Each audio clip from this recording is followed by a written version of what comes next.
I'm going to do a quick video about the Rock Slide Engineering spare tire mount for the Rotopax. Got the 1.5 gallon gas. Other side, have the 2 gallon water. And yes, as you can see, the car's dirty as hell. I just got them mounted and I already used the water this weekend. Mounted nice and solid with the strap over the top. Extra strap bunched under, and I got a couple ratchet straps as some backup security, make sure they don't fly off. Pretty good purchase.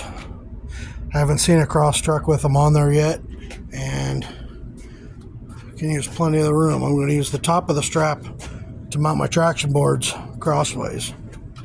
Stay tuned. I'll post a video in a couple days about the new Rally Tech lift and Bilstein struts that I just put on.